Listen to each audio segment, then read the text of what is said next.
quiero que me acompañen a 2 Corintios 5, el pasaje que acabamos de leer. Esto es tremendo. Cuando yo estudié este pasaje, esto me emocionó y me tocó y me habló de manera especial, y espero que a ustedes también. En 2 Corintios 5 pertenece a una segunda carta que Pablo escribió a los Corintios. Pablo escribió 2 cartas. Ahora, en la primera carta, Pablo escribe a los Corintios. Ustedes conocen y han oído mucho hablar de la iglesia de los Corintios. Pablo alude en la primera carta a abundantes, o sea, los felicita y los alaba por los abundantes dones que los corintios habían recibido de parte de Dios, la multitud y diversidad de ministerios que ellos estaban ejerciendo por la gracia y la operación del Espíritu Santo. Pero todos esos dones, ministerios y bendiciones que habían recibido en Cristo estaban siendo opacados por orgullo, por divisiones, por carnalidad, por escándalos, por mundanalidad, por fornicación, por desorden en el culto, etcétera, etcétera, etcétera. Una larga serie de males, o sea, cosas vergonzosas. No muy diferente a la iglesia de hoy, ¿verdad? Digo, no digo esta, porque a nosotros eso no nos pasa acá entre nosotros, eso hay la otra iglesia. Pero la cuestión es que ese tipo de vergüenza y de escándalos hicieron que Pablo escribiera la primera carta. Pero en la primera carta a los Corintios, Pablo no solamente, o sea, una buena parte de la carta alude a estos problemas espirituales, pecados que había a los Corintios, sino que también una parte de la carta Pablo habla de sí mismo y hace una defensa de su apostolado, de su ministerio. Porque aparentemente habían otros apóstoles, o sea, otros predicadores, otros maestros que se habían infiltrado entre los corintios y estaban, pues, obviamente haciendo su ministerio, predicando, enseñando, pero al mismo tiempo que lo hacían, estaban desacreditando, menospreciando y criticando a Pablo. Entonces, en la primera carta, Pablo toma una parte de la carta para hablar de eso, pero en la segunda carta sigue hablando de ese tema y sigue defendiendo su ministerio, su apostolado, porque parece que el problema persistía. Hace mención en los primeros capítulos, hace mención de la división que había entre creyentes, y mucha de la división causada por estos maestros y apóstoles, dividían e indisponían a la congregación, a los creyentes en Corinto contra Pablo.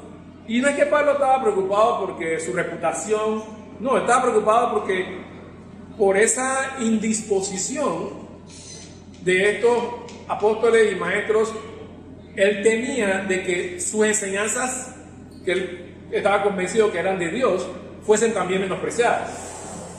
Entonces Pablo, él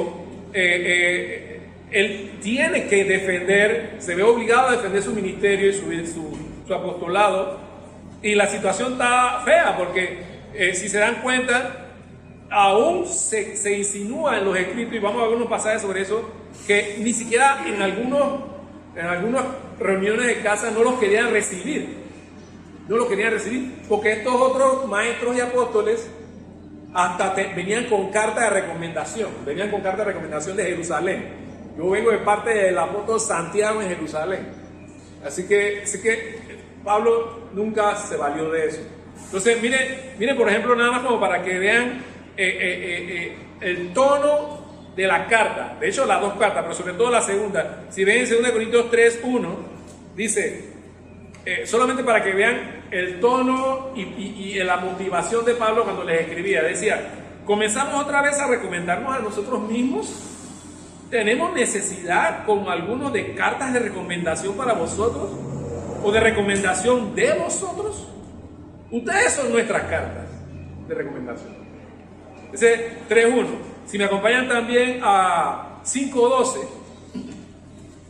dice: otra vez, no nos recomendamos pues otra vez a vosotros, sino os damos ocasión de gloriaros por nosotros, para que tengáis con qué responder a los que se glorían en las apariencias y no en el corazón. También del tono de Pablo, ¿no? Cuando estaba defendiendo. Si siguen aquí en el capítulo 6, versículos 1 y 2, dice: así pues, nosotros como colaboradores suyos os exhortamos también a que no recibáis en vano la gracia de Dios. Y después dice: tiempo aceptable te he oído, el día de salvación te he socorrido. O sea, Pablo está confrontándolo y reprendiéndolo. Vamos a ver un par de pasajes más. Ahí mismo en el capítulo 6, versículos 11 y 13, dice: nuestra boca se ha abierto a vosotros, oh Corintios, nuestro corazón se ha ensanchado, no estéis estrechos en nosotros. Pero si sois estrechos en vuestro propio corazón, pues para corresponder del mismo modo, como a hijos hablo, ensanchaos también vosotros. Otra vez, parece que se habían cerrado, parece que se habían cerrado a Pablo mismo, su propio papá espiritual, estaban cerrándose a él. Y en capítulo 7, 2 al 4, dice Pablo a los corintios: admitidnos, a nadie hemos agraviado, a nadie hemos corrompido, a nadie hemos engañado. No lo digo para condenarles, pues ya he dicho antes que estáis en nuestro corazón para morir y para vivir juntamente. Mucha franqueza tengo con vosotros, mucho me glorío con respecto de vosotros. Lleno estoy de consolación, sobreabundo de gozo en todas nuestras tribulaciones. O sea, Pablo está hablando fuerte. O sea, le está diciendo: oye, pero, hey, soy yo, Pablo, acuérdense de mí, su papá espiritual. O sea, ¿qué pasó ahora? Me están chifiando, no me conocen. ¿Qué sucede? O sea, éramos amigos y ahora esta gente viene y ahora no me desconocen y ni siquiera me quieren dejar entrar. O sea, ¿qué pasa? Bien, esto es el contexto. Entonces, así que en este capítulo 5 que vamos a meternos, después en el capítulo 4, él es vulnerable, él se abre a sí mismo, él habla de su fragilidad, él habla de sus tribulaciones. Y en el 5 se enfoca en su vida interior. Él habla entonces, él habla de sus tribulaciones, sus dificultades en su apostolado, pero entonces en el 5 habla de su vida interior, de sus sentimientos, de sus anhelos, de sus motivaciones. Y termina después con una confrontación y una invitación.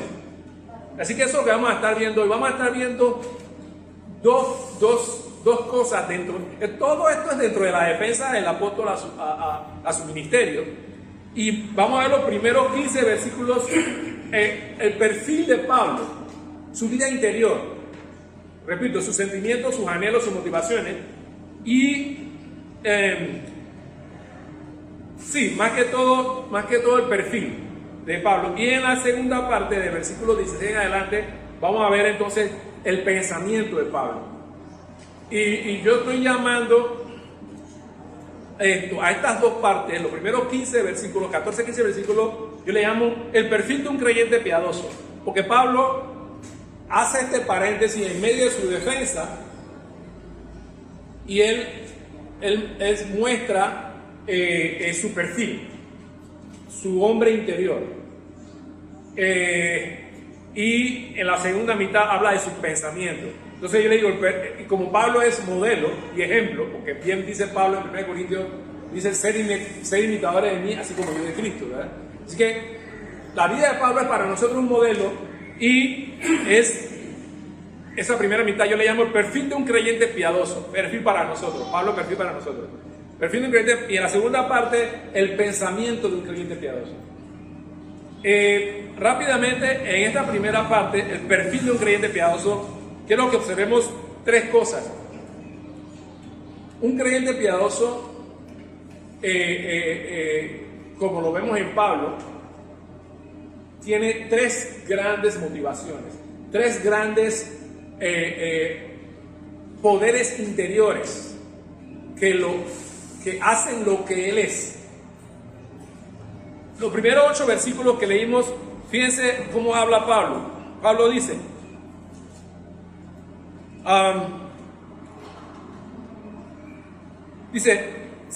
sabemos que si nuestra morada terrestre, este tabernáculo, se deshiciere, tenemos de Dios un edificio, una casa no hecha de mano, eterna en los cielos. Y por esto también gemimos, deseando ser revestidos de aquella nuestra habitación celestial. Dice el versículo 4, estamos en este tabernáculo terrenal, pero gemimos con angustia porque quisiéramos ser desnudados de esta mortalidad y revestidos de inmortalidad. Y dice, continúa diciendo, pero estamos confiados porque el mismo que nos da inmortalidad, Él dice, nos ha dado las arras del Espíritu, nos ha dado la garantía del Espíritu de que vamos a ser revestidos de inmortalidad. Tenemos garantía de Dios de que seremos revestidos de lo celestial. Y sigue diciendo, confiamos y sabemos que entre tanto estamos en el cuerpo, ausentes del Señor estamos, pero quisiéramos estar ausentes del cuerpo y presentes en el Señor. Dentro del perfil de un creyente piadoso, tenemos que mencionar en primer lugar el deseo, un deseo de Dios, un deseo que Pablo expresa ser el deseo por lo celestial, el deseo por ser libre de este cuerpo mortal, como dice Pablo en Romanos 7, miserable de mí, ¿quién me librará de este cuerpo de muerte? Estoy cansado de estar cansado.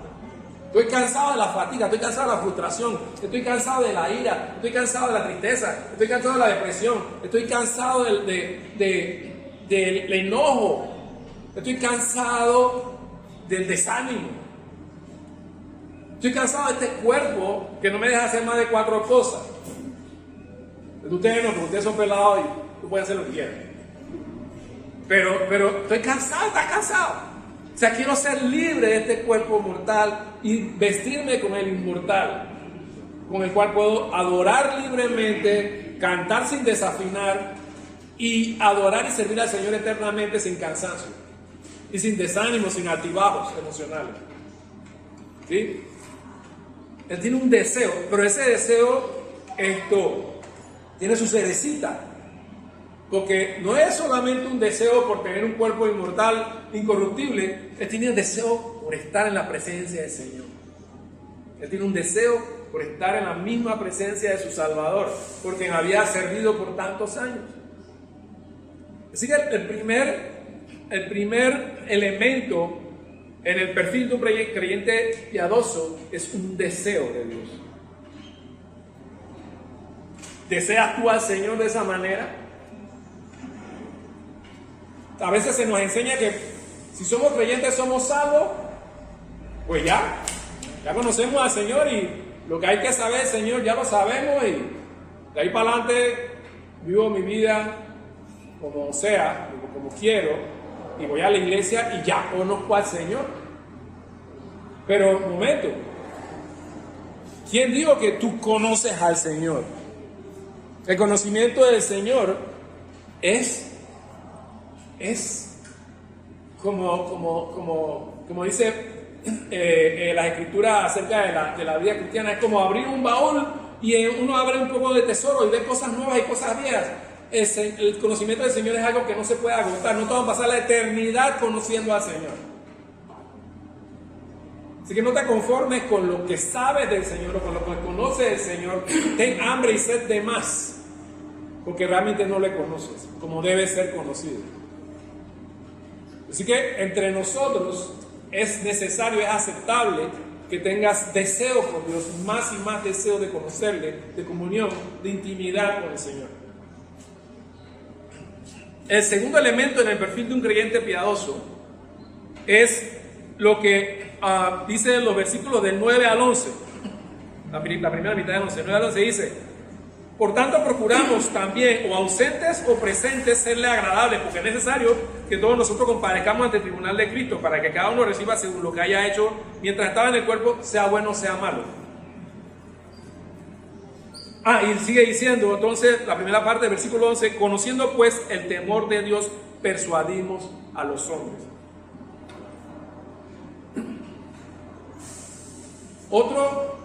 Otro elemento importante en el perfil de un creyente piadoso es el temor de Dios. La palabra temor allí Porque a veces nosotros tratamos de maquillarlo, nosotros tratamos de maquillar la cosa y decir, no, espérate, temor no es miedo, no es miedo, es respeto. Sí es respeto, es una reverencia. Bueno, la palabra que aparece allí para temor, en griego es phobos, de la cual viene nuestra palabra fobia, pánico, terror. Cuando yo tenía como 10 años aproximadamente, 10, 12 años, nosotros nos mudamos a una nueva casa, mis padres se mudaron y todos vivíamos y nuestro barrio estaba justo al lado del Parque Soberanía, ¿no? Del Parque Natural. Así que detrás de nuestra casa era un monte, era selva. Y me fascinaba porque en la parte de atrás de mi casa había un balcón. Yo me sentaba en el muro del balcón y yo veía la selva en las noches oscuras, las estrellas. Y cuando habían tormentas eléctricas, que había lluvia fuerte, a mí me fascinaba. O sea,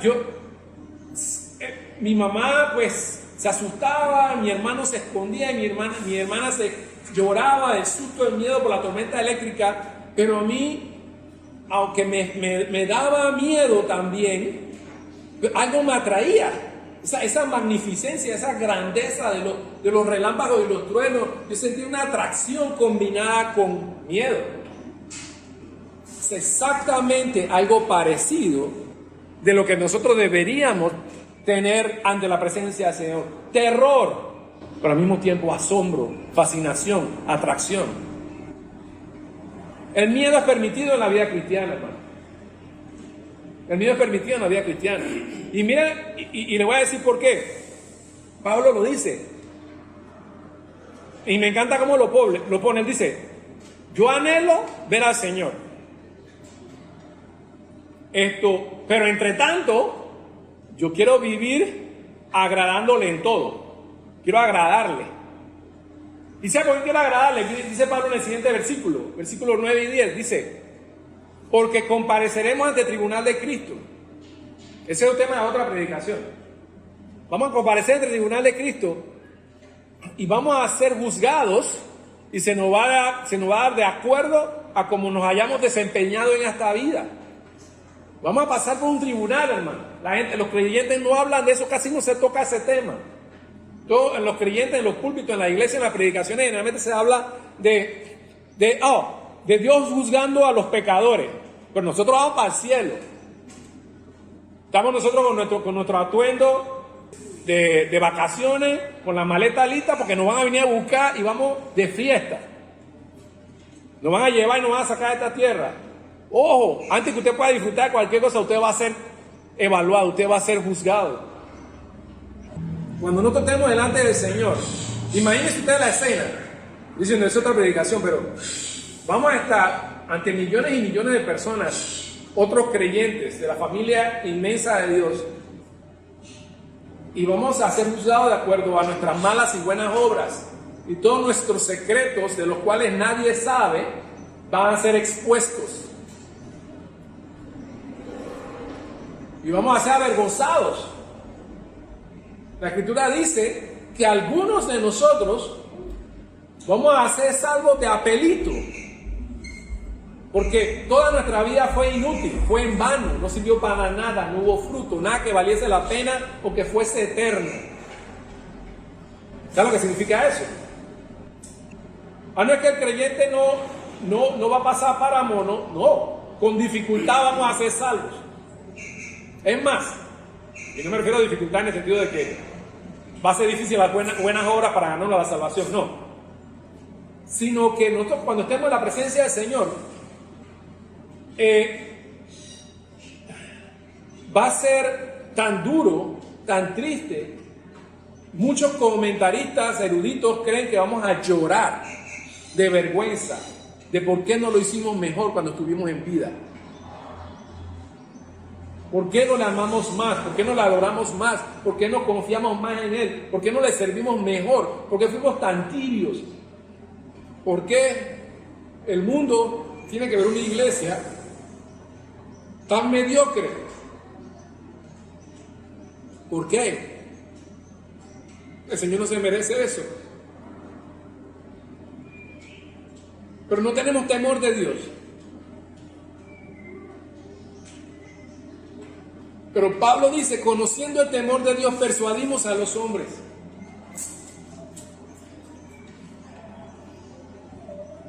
Porque Pablo sabía de qué se trataba estar en la presencia de un Dios santo y justo. Y por eso dice, yo tengo miedo. Y por eso le hablo a los demás. Y interesante, porque ahora lo vamos a ver, no solamente Pablo hablaba de hablar a los inconversos, él está hablando de hablar a la iglesia. No solo persuadir a los inconversos para ser salvos y arrepentirse, hablar a la iglesia también para que se arrepienta y viva de acuerdo a la vocación con la que fue llamada.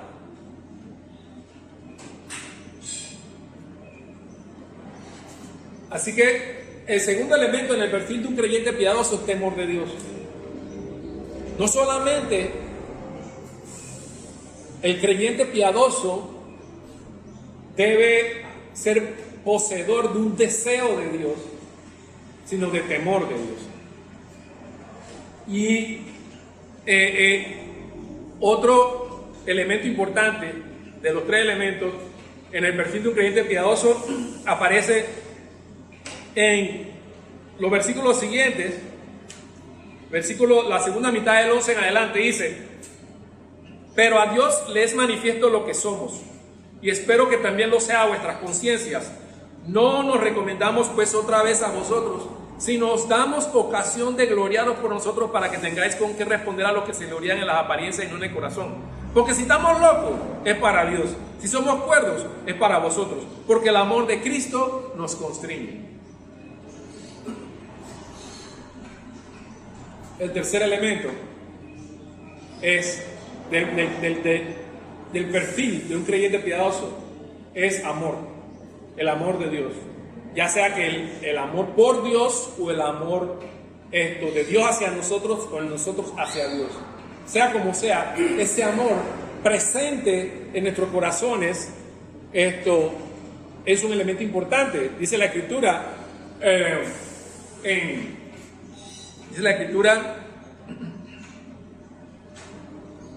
en Romanos 5:8, que el amor de Dios ha sido derramado en nuestros corazones por el Espíritu Santo que nos ha sido dado. Gálatas 5:20 en adelante habla del amor de Dios como el fruto del Espíritu que habita y mora en nosotros. Ese amor, dice Pablo, me constriñe. Ese amor, dice Pablo, la palabra constriñe en el original es como me presiona, me pone en estrecho, me estrecha. Es más, la imagen es como de que me mantiene encarrilado, como si fuera un camino de dos carriles que tiene un solo destino, y que estoy en un camino que solamente hay paredes a los dos lados y estoy enfocado en una sola cosa. Así que el amor de Dios lo tenía así, estrecho, enfocado. No podía pensar como un caballo con cabestro, ni para la derecha ni para la izquierda, solo va al frente. El amor de Dios empujaba a Pablo, motivaba a Pablo. Y miren, y me encanta, bueno, esta carta tienen que leerla de nuevo, ese capítulo es tremendo. Cuando Pablo dice eso, el amor, porque el amor de Cristo, miren lo que dice, porque, 13, versículo 13, porque el amor de Cristo nos constriñe. O sea, porque dice porque él está, porque es una conjunción de subordinación. O sea que lo que viene está conectado con lo anterior como una razón. Porque esta es la razón, porque en los versículos anteriores dice, es que estos maestros y apóstoles criticaban a Pablo y menospreciaban a Pablo, primero porque estos maestros tenían pompa. Ellos venían con pompa, ellos venían con credenciales, con recomendaciones, un séquito, y tenían una buena presentación, una buena apariencia. Pero Pablo era feo. O sea, era feo. Y no era, o sea, no una fealdad normal como la mía. O sea, yo soy feo, pero Pablo tenía una fealdad que era empeorada porque él tenía una enfermedad que todo el mundo entiende que es una enfermedad que lo hacía que lo viera un poquito, se veía grotesco, estaba como medio grotesco. Así que él no era agradable a la vista. Encima no se vestía bien, o sea, no era muy sencillo, era simplón. Nada como esto, ¿no? O sea, gracias a mi esposa ya me tiene bien.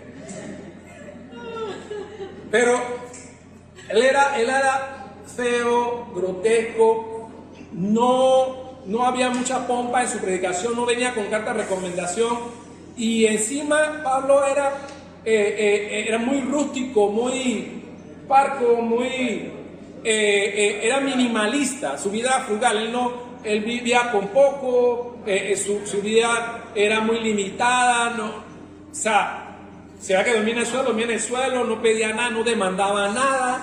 Los otros maestros y apóstoles demandaban, pues, hey, hospédenme en una buena casa, una buena comida, o sea, la cama, o sea, atiéndanme bien, anúncienme mi currículum, explíquenlo. Pablo no. Y es peor, otro problema de Pablo es que Pablo no solamente no exigía nada, de acuerdo a su alcurnia de apóstol, sino que Pablo era obsesivo. Oye, este hombre nada más, o sea, viene evangelio. O sea, la cruz. Predicar, ganar almas, edificar a la iglesia. O sea, él era intenso. Él era intenso. Entonces, era tan intenso que mira en el versículo 13, él dice, si estamos locos para Dios, estamos locos. La gente decía que estaba loco, porque su comportamiento era extravagante, era raro, o sea, como, disfruta la vida, o sea, cógelo suave, tranquilo, ya sabemos tu credencial, sabemos tu testimonio es bueno, pero suave, ¿no? Bájalo un poquito, las revoluciones. Pero Pablo estaba enfocado, y él decía que estaba loco.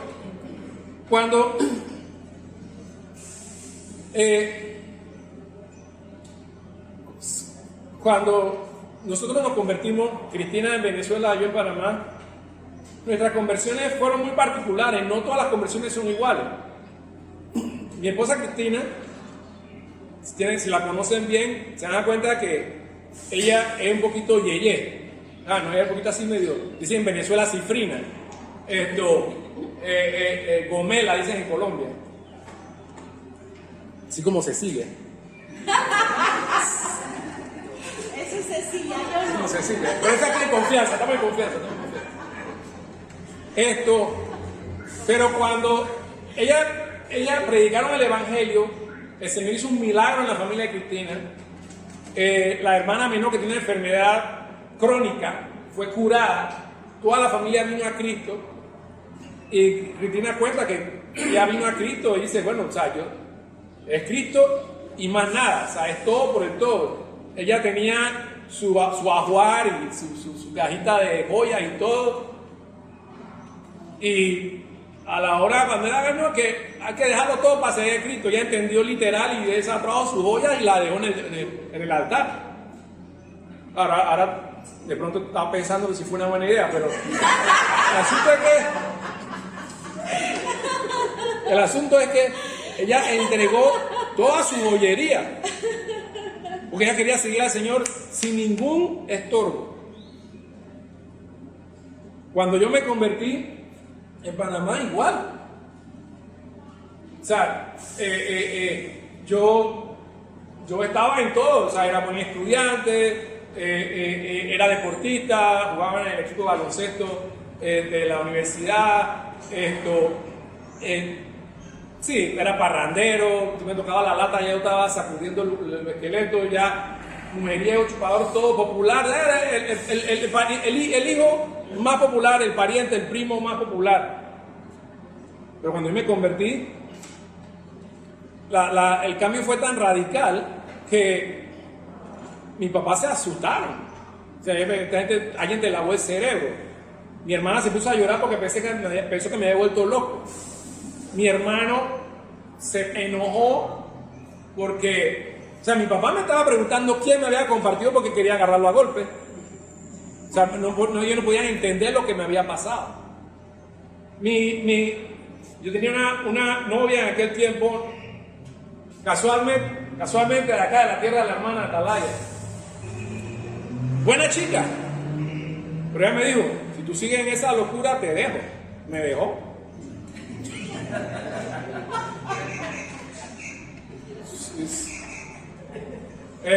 Mis amigos de la universidad, yo estaba en la universidad, en la USMA, y yo me convertí y yo le dije nunca se me olvida, yo le dije al profesor, porque estudié ingeniería electrónica en la USMA, y yo le dije al profesor, en medio de una clase, yo me quedo pensando, ya, que estaba loco, ¿verdad? O sea, yo digo, profesor, deme chance, yo quiero decirle algo a los compañeros después de la clase. Tengo unos minutos, cuando me dan unos minutos y yo me paro adelante y digo, compañeros, quiero que sepan que soy cristiano, que ahora estoy siguiendo a Cristo. Entonces me quedo mirando y ¿qué tiene que ver eso con ingeniería? Estamos en la clase de física. Pero, y todo el mundo se quedó así. Aparecieron dos cristianos de la secreta. Yo tenía como 2 años, 1 año de ser creyente. ¿Vale? No, pero 1 año de estar en la universidad en esa clase, me convierto, digo que soy cristiano, y de pronto aparecieron dos cristianos y que, hey, ¿qué era? Sí, Gustavo, felicidades. Yo no sabía. Pero mis amigos con quien yo parqueaba, con quien yo salía a parrandear de la UMA, ¿sabes? ¿No? Caché, discoteca y todo, me dijeron, tú eres un fanático, no queremos andar contigo. O sea, me pegó duro, me fue... pero no puedo decir que me fue difícil porque yo estaba tan cautivado por la vida de Cristo, por la salvación, por el amor de Dios, porque Él me aceptara, me amara, me perdonara y me adoptara como hijo suyo, que todo lo demás me resbalaba. O sea, no me afectó tanto, no lo sentí. Por eso es que me identifico con Pablo. Pablo le estaban llamando loco porque era muy intenso, estaba obsesivo. Pero él dice, el amor de Cristo me constriñe. Cuando mi esposa y yo fuimos a África, ya tenía 7 meses de embarazo. La línea aérea casi no nos recibe para viajar. El pastor... Varios pastores estaban como medio bravos conmigo, porque decían, tú estás loco, tú vas a llevar a tu esposa con 7 meses de embarazo a África, tú no sabes ni a dónde va, no sabes si hay hospitales, no sabes si hay doctores en medicina, va a dar a luz, ¿dónde? Tú vas a dar a luz en el monte, en la selva, en una aldea, tú estás loco.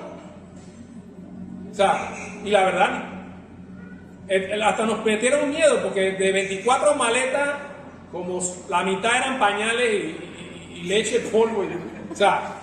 Y fuimos 24 maletas. Llegaron 22, gloria a Dios, por eso. Pero la gente no entendía por qué estábamos haciendo lo que estábamos haciendo. Mi papá y mi mamá me desheredaron, me dijeron que era un fanático. Tú eres un ingeniero. Podrías estar ganando plata en una gran empresa. Sony me llamó. Hewlett Packard me llamó para contratarme 2 semanas antes del vuelo. Yo dije, gracias, tengo una mejor oferta. Porque para mí Dios me estaba llamando a algo superior. Entonces, el amor de Cristo es un gran elemento en el perfil de un creyente piadoso. 3, ¿sí? Deseo de Dios, temor de Dios, amor por Dios. ¿Existen estos elementos en tu vida? ¿Existen estos elementos en tu vida? Es importante que lo pensemos. Pero quiero terminar, quiero que nos quedemos en este último elemento del amor de Dios, porque es ahí donde quiero entrar en lo que se llama el pensamiento, pensando en la cruz. Porque mire, cuando Pablo dice, porque el amor de Cristo nos constriñe, estudien bien la oración, cómo está construida. Dice, versículo 14, porque el amor de Cristo nos constriñe, pensando esto.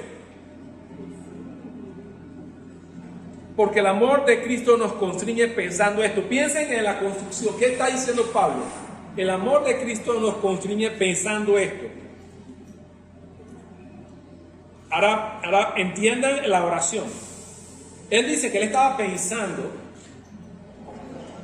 y como resultado de ese pensamiento, el amor de Cristo lo llenó y lo motivó. O sea que Pablo meditaba y reflexionaba y analizaba en algo que lo hizo recordar y pensar en el amor de Cristo. Le hizo recordar el amor de Cristo y a ver entonces el resultado en el recordatorio del amor de Cristo. Entonces empezó a moverlo. ¿En qué estaba pensando Pablo? Miren lo que dice, lo que sigue diciendo. Dice, pensando esto, ¿qué? Que si uno murió por todos, luego todos murieron, y por todos murió, para que los que viven ya no vivan para sí, sino para aquel que murió y resucitó por ellos. ¿En qué estaba pensando Pablo que le hizo recordar el amor de Dios? ¿Alguien me puede decir? En la cruz. Pablo estaba pensando en la cruz. Y eso nos lleva a esta segunda parte tan importante, que es el pensamiento de un creyente piadoso. El pensamiento de un creyente piadoso es el pensamiento de Pablo. ¿Pablo en qué pensaba? En la cruz. Pablo estaba obsesionado, por eso le decían loco, intenso. A mí me dicen intenso. Yo me quedo pensando, ¿debo sentirme ofendido o qué? Entonces, intenso, ¿cuál? ¿Qué debo entender de eso?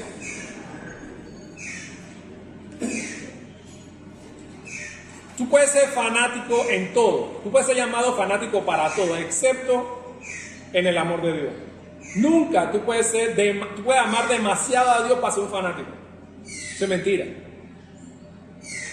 Porque el amor que le debemos a Dios no debe tener medida.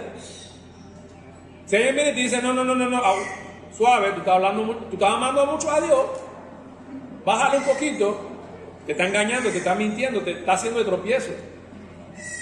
Tú puedes ser fanático en lo que quieras, fútbol, basquetbol, sí, la comida, lo que sea, pero en el amor a Dios no existe fanatismo. Tú puedes ser fanático hasta en la religión, el legalismo, lo externo, ritualismo, pero en el amor a Dios.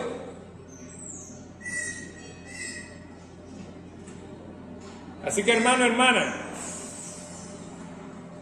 no, mi amor, o sea, yo sé que tú amas a Dios, pero bájalo un poquito, estás muy intensa, ¿sí? O querido, tú, o sea, eso que estás en la iglesia y quieres servir y quieres adorar, hey, aquí estoy yo, acuérdate de mí también, o sea, el amor a Dios es es el balance que necesitamos para todas las demás cosas en la vida.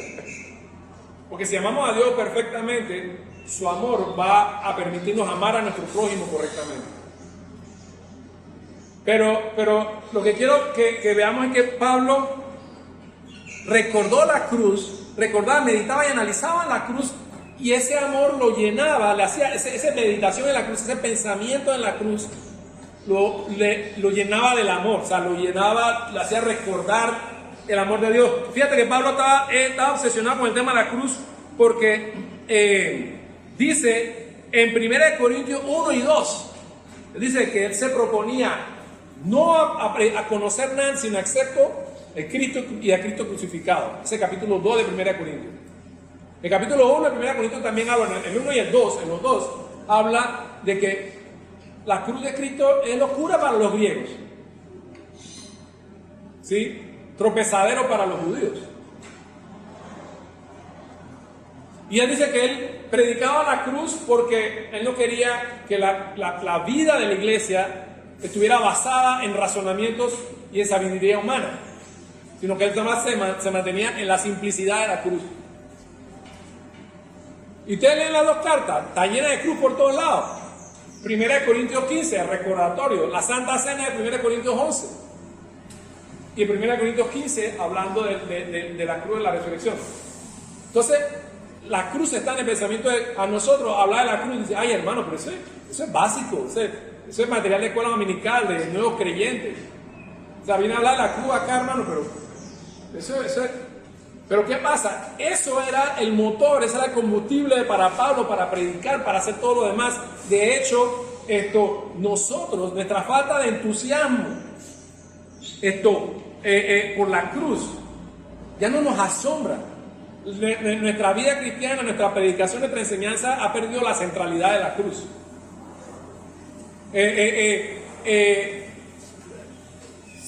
Nos pasa como la iglesia de Éfeso en capítulo 2 de Apocalipsis, que habíamos perdido nuestro primer amor.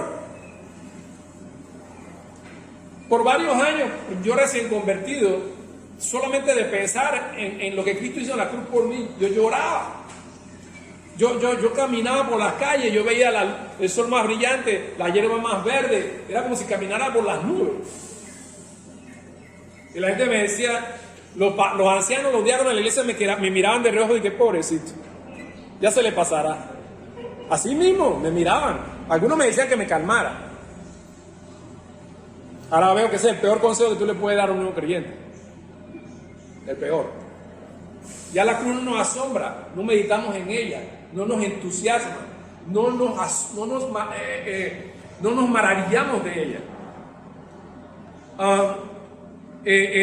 Como el mismo apóstol Juan, porque de tal manera amó Dios al mundo. O sea, él escribió eso. Nosotros lo repetimos en memoria, pero él estaba haciendo una exclamación. De tal manera, puede decir, Dios te ama porque y murió en la cruz. No, dice, de tal manera amó Dios al mundo. En Hebreos 2, versículo 3, habla de cómo, o sea, si nosotros no podemos menospreciar la salvación tan grande. O la doxología de Pablo, que me encanta la doxología de Pablo en Romanos 11, rápidamente, a mí me encanta repasar esa doxología. Pablo pasa los 10 primeros capítulos de Romanos explicando la doctrina de la salvación, explicando la obra de Cristo, la persona y la obra de Cristo, y la obra de Cristo y la iglesia y el pueblo de Dios. Y él termina diciendo en el capítulo 11, los últimos 3 versículos: oh profundidad de la riqueza de la sabiduría y de la ciencia de Dios, cuán insondables son sus juicios e inescrutables sus caminos, porque ¿quién entendió la mente del Señor? ¿O quién fue su consejero? ¿O quién le dio a él primero para que le fuese recompensado? Y termina diciendo, porque de él y por él y para eso todas las cosas ha de ser la gloria por los siglos. Amén. Pablo, ya un anciano, todavía se asombra. Él se convirtió. Él era un muchacho, en el año 33, después de la muerte de Cristo, un par de años después que fue la muerte de Esteban. Él era un muchacho joven, calculo que tenía un poquito menos de 20 años. Dicen los historiadores que él murió alrededor del año 65 después de Cristo. Del 20 al 65, ¿cuánto hay? Como 35 años aproximadamente.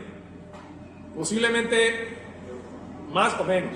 Pero 35 años después, todavía Pablo habla con asombro, con excitación. Él le emociona la cruz, porque la cruz fue el centro, la obra de Cristo, la persona y la obra de Cristo eran el centro de su ministerio, la fuente de poder, el generador, hablando acá con el estimado, la planta eléctrica que movía todo lo que él hacía. ¿Lo ves en tu vida? O ya la cruz, sí, moría la cruz, sí, claro. Ya ni fu ni fa, porque no pasamos tiempo. Hay que volver a la cruz, hay que volver a lo que la palabra dice de la cruz, asombrarnos de ella. Dice, y por eso es que me encanta, por eso en esta última parte quiero hacer este énfasis dentro del amor de Cristo que le constriñe a recordar y pensar en la cruz. El pensamiento de un creyente piadoso, el pensamiento de un creyente piadoso es la cruz. Y si acompañamos a Pablo en su lógica, me encanta la lógica de Pablo. Dice Pablo, mire, yo me puse a pensar, le está diciendo a los corintios, esta gente se está burlando de mí y dice que yo estoy loco. Ellos no me entienden. Ellos no entienden lo que me está pasando. Yo les voy a explicar a ustedes. Miren, acompáñenme, miren. Yo soy así porque la verdad es que yo he pensado en la cruz. Y cuando pienso en la cruz, el amor de Dios fuertemente me impulsa. Porque yo voy a pensar, y miren, piensen conmigo, miren, dice Pablo, miren, piensen, si uno murió por todos, luego todos murieron. Dice, y por todos murió para que los que viven ya no vivan para sí, sino para aquel que murió y resucitó por ellos. O sea, Pablo está diciendo, él está ofreciéndonos, explicándonos su pensamiento, su orden, su secuencia lógica de pensamiento. Dice, primero, Cristo murió por todos. ¡Wow! Ustedes dirán, ¿qué elemental? Elemental, mi querido Watson. Qué simple. Pero no. Pablo dice, piénsenlo. Cristo murió por todos. Dice, la expiación, la redención, la muerte de Cristo, el gran creador de los cielos y de la tierra, todo lo visible y lo invisible, el dueño de la tierra y su plenitud, del mundo y todo lo que en él habita, inaccesible, invisible, inalcanzable, que vive en la luz de la gloria celestial, tomó forma humana. O sea, tiene sentido. Tomó forma humana, hizo un tabernáculo, una habitación entre nosotros, se hizo hombre y no fue suficiente con hacerse hombre, sino que se humilló para hacerse siervo y siervo hasta la cruz. Y los seres humanos tenemos la osadía de menospreciarlo, de ignorarlo, de negar que existe, o de vivir una vida como si él nunca hubiera muerto en la cruz. Y los cristianos vivimos vergonzosamente deshonrando lo que él hizo en la cruz por nosotros. Pablo está pensando en eso. Cristo murió por todos.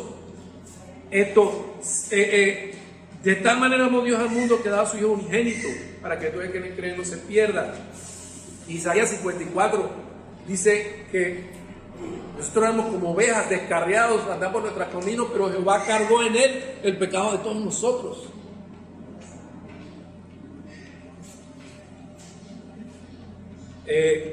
Dice 1 Pedro 2 que él llevó sobre él nuestros pecados y nuestra culpa. Dice Efesios 2, 1 y 2 que siendo dice Romanos 5 que siendo aún pecadores Cristo murió por nosotros. Pero también dice Efesios 2, 1 y 2 que éramos enemigos, éramos extranjeros, éramos advenedizos, estábamos muertos en nuestros delitos y pecados. Y Dios hizo la paz a través de la cruz.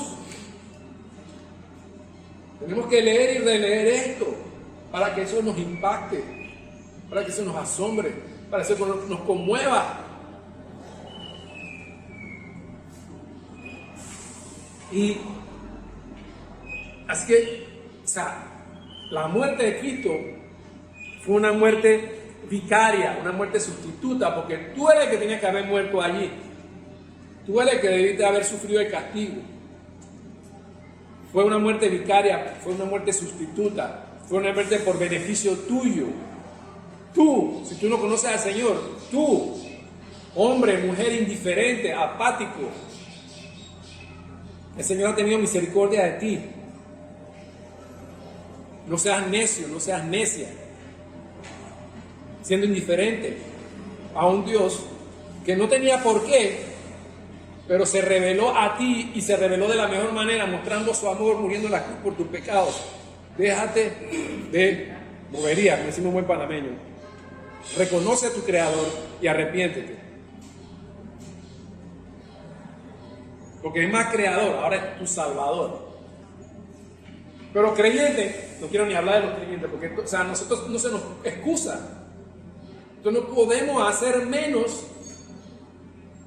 algo menos digno de lo que su muerte, sepultura y resurrección merece.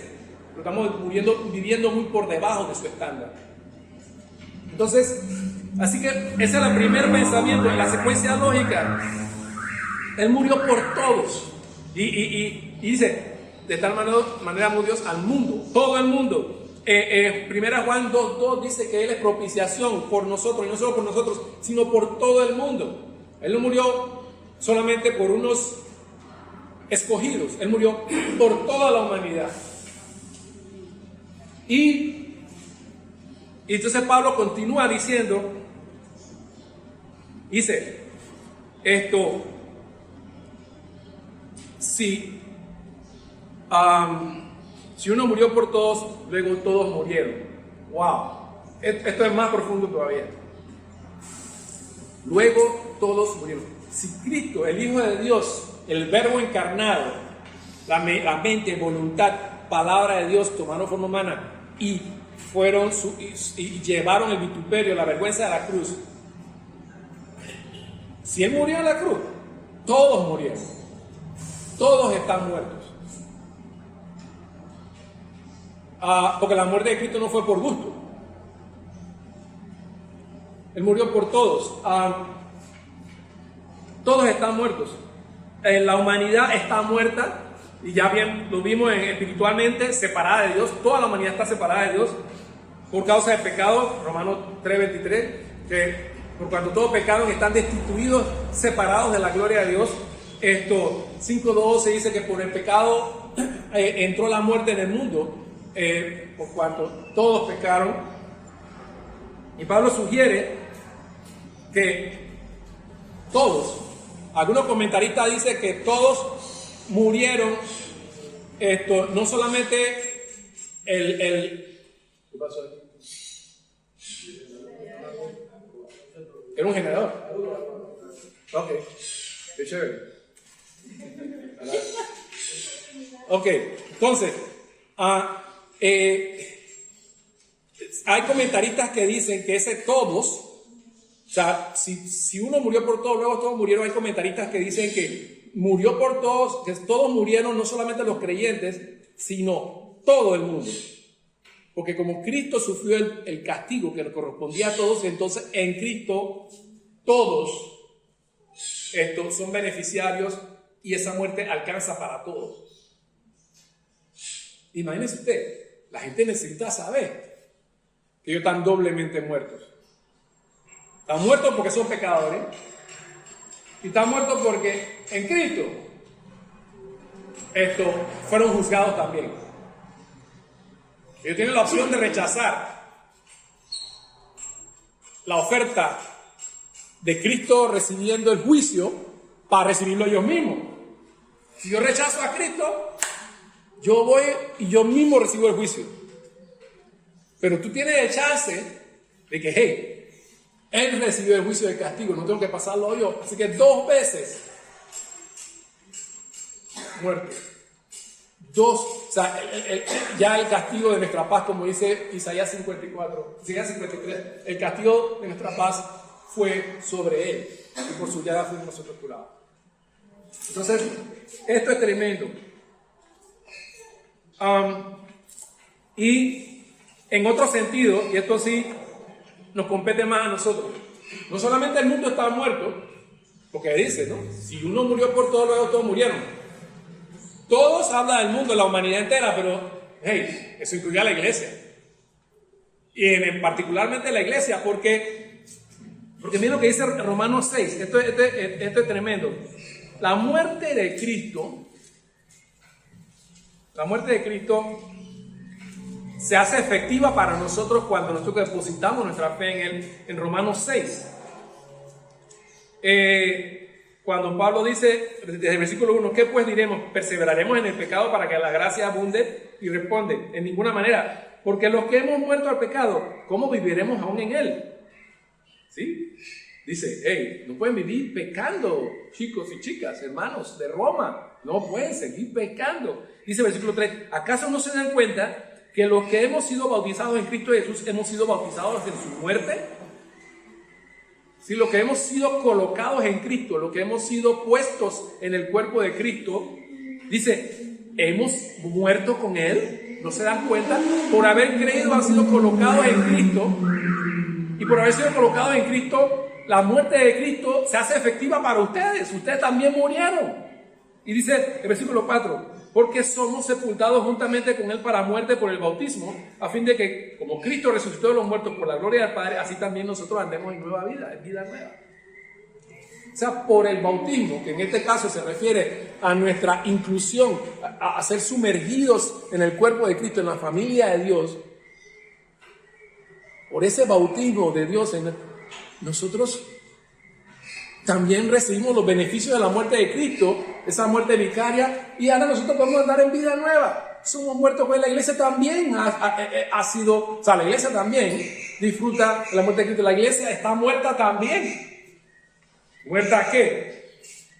Muerta al pecado, al viejo hombre, al mundo, a Satanás.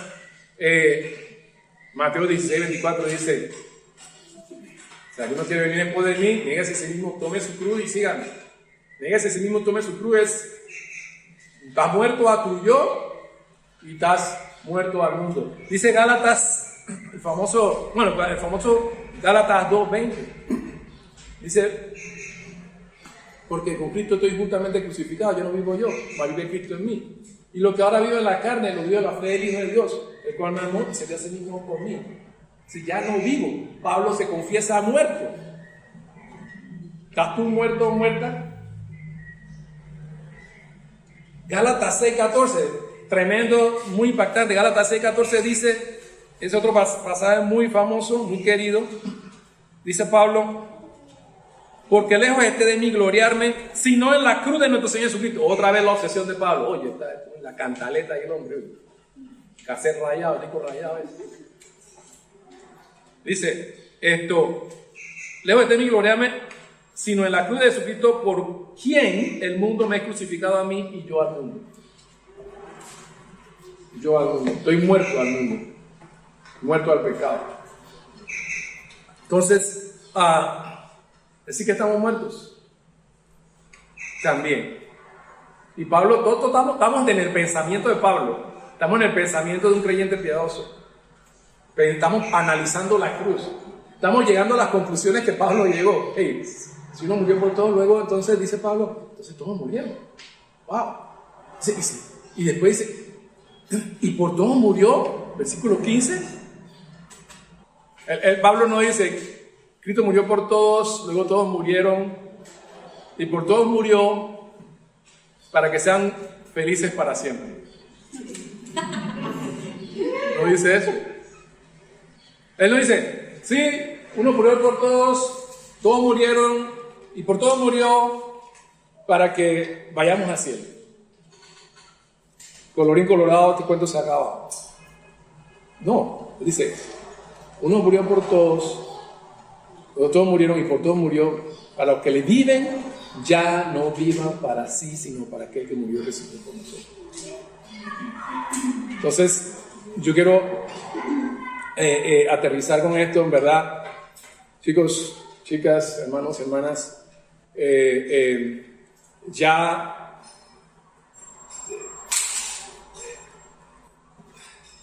siento que el mundo ya ha sufrido suficiente por nuestra mediocridad espiritual, nuestra tibieza espiritual. Algunos ni siquiera son tibios, son fríos. Ya es hora de vivir vidas de acuerdo a la vocación con la que fuimos llamados. Es hora de vivir vidas que honren a aquel que se encarnó, murió y resucitó. Es hora de que nuestras vidas tengan un significado y un propósito más allá del propósito que nosotros le hemos dado. Miren que termina diciendo termina diciendo así, y esto es un asunto muy hermoso, porque cuando él termina diciendo eso, quiero que noten que él continúa en los siguientes versículos diciendo, ok, toda vida separada, por todo murió para que los que viven ya no vivan para sí, sino para que murió resucitó por ellos. Toda vida tiene razón, toda vida tiene propósito, toda vida tiene un propósito que es mayor que uno mismo. Nuestras vidas tienen más valor y más significado y propósito que el que tú le has dado. Si tú piensas que tu vida es escoger una carrera y ganar plata en una buena empresa con un buen negocio y tener prestigio, te estás quedando corto. Tu vida es más que eso. Si tú crees que tu vida es, bueno, escoger una buena pareja para casarme y tener hijos y ser feliz para siempre con mi príncipe azul o mi princesa rosada, estás quedándote corta, estás quedando corto, porque la vida es más que eso. Si tú piensas que tu vida es, bueno, yo voy a hacer plata y voy a ahorrar y tener una cuenta para tener un par de casas, una aquí y una en la playa, y un par de carros y terrenos, y tener asegurado mi futuro, una zona de confort para mí y para mis hijos, te estás quedando corto. Él dice que Él murió y resucitó para que tú no vivas para ti mismo, sino para Él que murió por ti. ¿Y cuál será esa causa? O sea, bueno, ok, Señor, tú quieres que viva para ti. ¿Y qué significa eso? ¿Cómo se come eso? Y allí es donde Pablo dice, Pablo termina diciendo, todo esto proviene de Dios. Estoy brincando algo, pero quiero terminar diciendo, todo esto proviene de Dios, quien nos reconcilió consigo mismo por Cristo y nos dio el ministerio de la reconciliación. Que Dios estaba en Cristo reconciliando consigo al mundo, no tomándole en cuenta a los hombres sus pecados, y nos encargó a nosotros la palabra de reconciliación. Así que somos embajadores en nombre de Cristo, como si Dios rogase por medio de nosotros, os rogamos en nombre de Cristo, reconciliados con Dios. Esto es súper importante. ¿Por qué?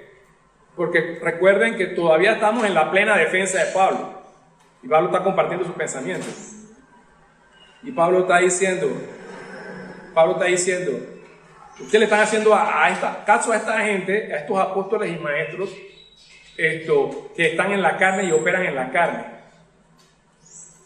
Pero Cristo murió en la cruz y resucitó para que no vivan ustedes en la carne, sino que vivan en el Espíritu.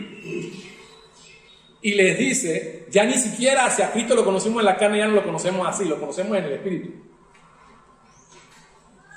Y todo esto es ¿para qué? Para que nosotros entendamos que el Señor nos ha dado un ministerio de la reconciliación. Y que nosotros entonces vivamos, ¿cómo vivimos para Cristo? Viviendo el ministerio de la reconciliación. Siendo voceros del Señor que murió en la cruz por nosotros y resucitó. Y anunciando al mundo entero que Dios estaba en Cristo reconciliando al mundo consigo mismo. Pero miren cómo Pablo tiene un doble propósito y hace un doble remata, y con un solo tiro mata a dos pájaros. Pablo dice, así que somos embajadores en nombre de Cristo, como si Dios rogase por medio de nosotros, os rogamos en nombre de Cristo, reconciliados con Dios. Fíjense que Pablo no está hablando con inconversos. Los inconversos no son el objeto de esta frase del versículo 20. Reconciliados con Dios. Le está diciendo a corintios. Reconciliados con Dios, porque él usa esto, segunda persona de plural. Ustedes reconcíliense con Dios. ¿Por qué? Porque si bien es cierto, Pablo está diciendo que él es vocero y él anuncia al mundo la reconciliación, él también está invitando a los corintios a que también se reconcilien. ¿Por qué? Porque estaban en tensión, estaban en fricción entre ellos mismos, no lo querían recibir, no lo querían y había fricción, había algún tipo de tensión y de aspereza y una disposición negativa. Y él está diciendo, ustedes se están dejando engañar, ustedes están deslizándose, reconcíliense con Dios. Porque están olvidando aquello para lo cual les discipulé, lo que les enseñé. Y están empezando a andar en la carne. Están andando ya en la carne. Reconcíliense con Dios como iglesia, como creyentes. Me encanta lo que el comentarista John Gill dice de este versículo. Mira lo que dice John Hill. Es muy interesante lo que dice. Él dice así, dice, cómo él comenta sobre este versículo, reconciliados con Dios. Porque hay comentaristas que dicen que Pablo, cuando él dice reconciliados con Dios, no está hablando con creyentes, está hablando con inconversos. Pero otros no, otros dicen que sí, está hablando con el creyente por este propósito de la tensión que había entre Pablo y los corintios. Dice, reconcíliense con Dios ustedes, que son nuevas criaturas por las que Cristo murió e hizo la paz. Ustedes reconcíliense con Dios, los miembros de la iglesia de Corintios, que por una profesión de fe han sido traídos a tal relación. Reconcíliense con todas las demostraciones de favor de Dios hacia ustedes. Dejen que su voluntad se postre y resígnese a la suya, ya que Él es el Dios de paz para ustedes. Y como son reconciliados por Cristo, como el gran sumo sacerdote, reconcíliense con Él como su Rey y su Dios. A todas sus ordenanzas reconcíliense a sus comisiones, reconcíliense a todas las órdenes y mandamientos de su casa, alineen todas las cosas a su voluntad y agrado, que nosotros, como sus embajadores en su nombre y en su lugar, les hemos dado a conocer. Deben ofrecer total obediencia a Él y nunca disputar nada de lo que Él diga u ordene. Eso es lo que Pablo estaba tratando de decirle a los corintios. Reconcíliense con Dios. Yo quiero decirle a ustedes, y por eso termino. Nosotros queremos evangelizar al mundo, a Panamá, a nuestros parientes, a nuestros conocidos, ganar Panamá cara a Cristo y enviar obreros hasta el último de la tierra. Y esa es la voluntad de Dios. Pero es muy probable, como Pablo le dio a los corintios, es muy probable que usted necesite reconciliarse con Dios primero. Reconcíliese con Dios. Y muera a sus pecados personales, muera al mundo y a sus ambiciones terrenales, muera a la carnalidad, a la frialdad espiritual o a la mediocridad espiritual. Y solamente usted sabe de qué yo estoy hablando. Porque no estoy hablando con nadie en particular, pero con todos en general. Reconcíliense con Dios. Porque no tenemos opción. O vivimos nuestras vidas produciendo poco o ningún fruto, y después tenemos que pasar páramo y pelar la cara en el tribunal de Cristo. O reordeno mis prioridades y empiezo a vivir una vida apartada, separada, consagrada, santificada, dedicada, comprometida,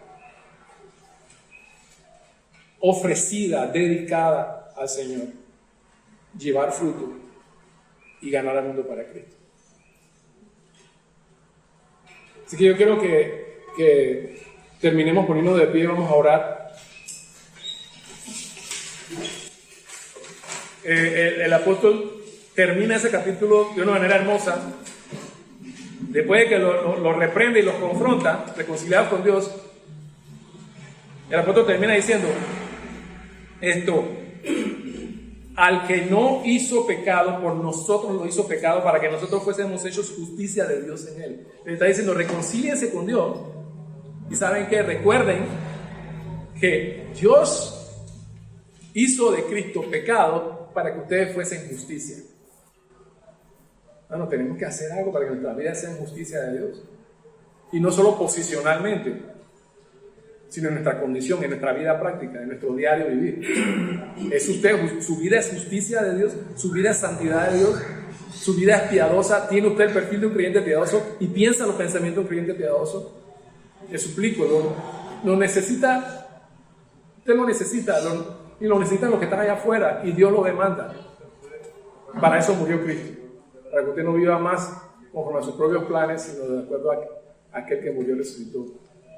Vamos a orar. Padre, queremos agradecerte una vez más tu misericordia y favor. El mundo allá afuera espera. El mundo allá afuera gime esperando la manifestación de los hijos de Dios. La creación entera se lamenta. Hay terremotos, hay maremotos, tormentas, erupción de volcanes, epidemias, desastres naturales, incendios. Hay, oh Dios, pecado, rebelión, incredulidad. En el mundo y en tu iglesia hay división, hay apatía, hay frialdad, hay tibieza espiritual, hay carnalidad, hay mundanalidad. Señor, tú conoces nuestros corazones. Si hay alguno aquí entre ustedes que está así, está divagando, está coqueteando con el mundo, porque usted lo sabe.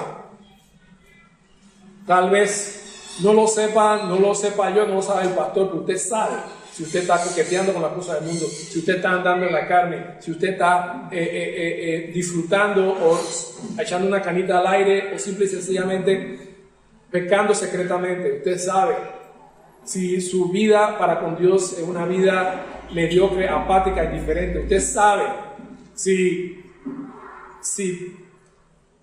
que usted podría hacerlo mejor para Dios. Y usted está consciente que Dios espera más de usted. Usted sabe en su corazón el valor de la cruz y la grandeza de su salvación. Y usted sabe que Dios se merece más de lo que usted le está dando. Usted podría dedicar todo, porque es con Él, de acuerdo a lo que Él hizo, es todo o nada. Oh Señor, yo te pido por todas estas personas que creen que pueden vivir una vida un día adentro y un día afuera, que creen que pueden vivir una vida indiferente. Te pido, Señor, que tú los convenzas, que tú los persuadas, que tú los atraigas a ti. Hoy, en este momento, que ahí donde están, se arrepientan, se reconcilien contigo. Padre, que todos nosotros volvamos a ser asombrados por tu cruz y por tu obra consumada.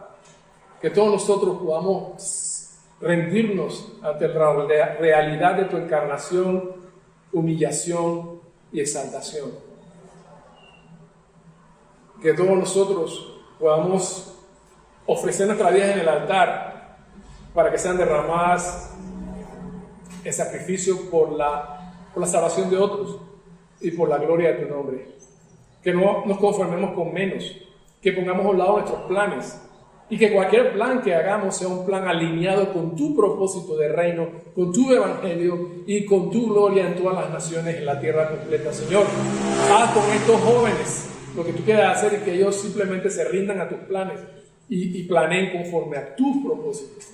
Y con los que son mayores, adultos o viejos, que no piensen que lo que les resta de su vida es para vacacionar o para bajar la guardia o para bajar las revoluciones, sino lo contrario, que puedan invertir lo que queda de sus vidas en un servicio total y completamente radical para que puedan ser consumidos plenamente por la causa del evangelio. Padre, te pido por una iglesia bautista de Santiago así, constreñida por tu amor, consumida por tu evangelio, obsesionada por tu cruz y considerada aún intensa y loca por amor de Cristo. Te pido estas cosas, Señor, ruego por ellas, por cada una de las vidas aquí, Señor, y que se cumpla ese propósito en cada uno. Te lo pido, Señor, por los méritos de la obra de Cristo Jesús. Amén. Amén.